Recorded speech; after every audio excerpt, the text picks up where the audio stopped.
recettes incomparables, inimitables de Catherine Fructus. Et comme le printemps arrive à grands pas, parce qu'il commence à faire un petit peu beau, on va se faire une peau de jeune fille, moi j'ai envie de dire. Voilà, alors il y a très longtemps, on se faisait une peau de jeune fille avec la baleine. Sauf que maintenant, c'est complètement interdit. La graisse de baleine. Mais c'est vrai que la graisse de baleine était un des produits de beauté très, très, très utilisés autrefois. Donc, nous, on ne va pas se servir de graisse de baleine, mais on va faire une lotion qui est éclaircissante et qui, en plus, atténue les taches de rousseur. D'accord. Alors, on prend un bouquet de persil, très, très, très frais, ça c'est quand même vraiment important, qu'on fait cuire pendant une demi-heure dans 50 centilitres d'eau et à couvert. On laisse refroidir, on filtre. En fait, c'est pas utile de filtrer, il suffit d'enlever le bouquet de persil.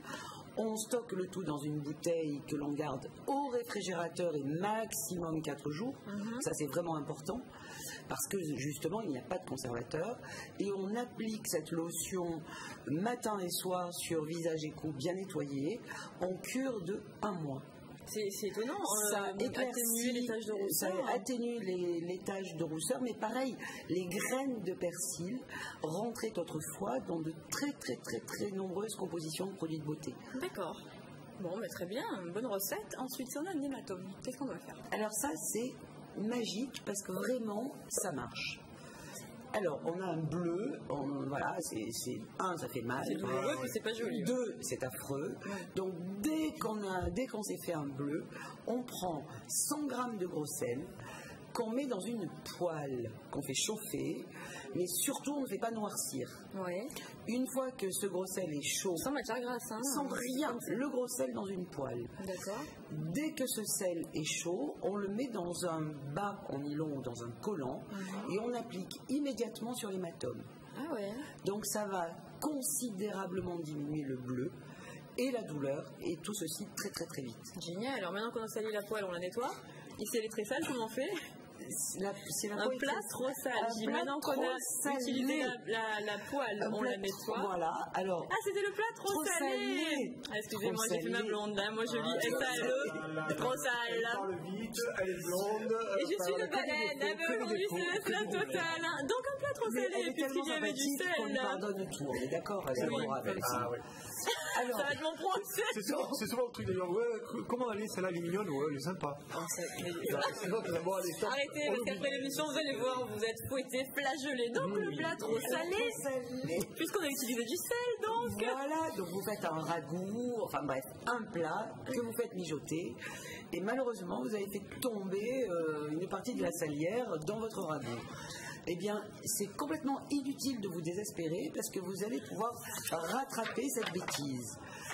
Pour ce faire, vous allez peler une pomme de terre et mettre cette pomme de terre dans le plat de cuisson.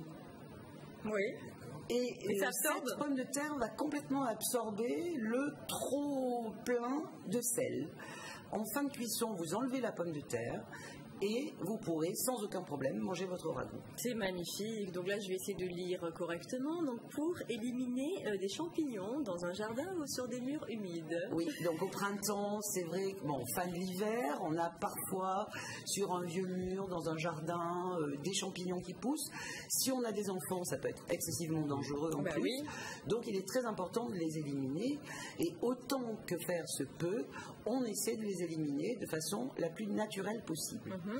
Alors là, on met dans un vaporisateur 4 ou 5 gousses d'ail qu'on a un peu écrasées grossièrement. On peut faire déjà macérer dans un bocal. Ouais. Non, on met dans un bocal pour commencer si on veut. On met ces gousses d'ail dans 50 centilitres d'eau. On ajoute une cuillère à soupe d'huile d'olive et une cuillère à soupe de savon noir. On laisse macérer 48 heures. Après, effectivement, on met la préparation dans un pulvérisateur et on pulvérise les champignons qui vont disparaître très très très rapidement. Si on enlève le savon noir, on peut s'en servir pour assaisonner la salade. Je trouve ça pas mal, des gousses d'ail comme ça avec de l'huile d'olive. Oui, ça s'appelle une huile aromatisée, ça en même temps. J'ai fait mon Je vous ai dit que vous étiez un peu blond, on m'a dit que c'était la première fois qu'on vous le disait. C'est vrai. Je m'entends bien.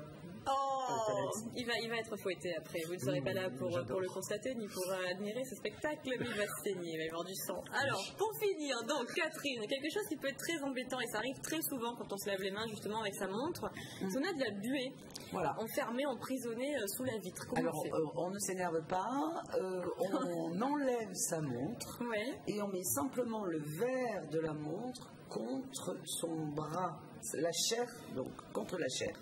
Effectivement, ça peut être la cuisse, le bras, on s'en fiche. Et la buée va disparaître. Incroyable.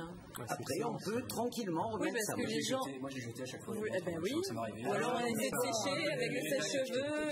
Nous, on parle d'économie, donc... ça, c'est super. On ne jette pas. À tester, donc. Merci beaucoup, Catherine.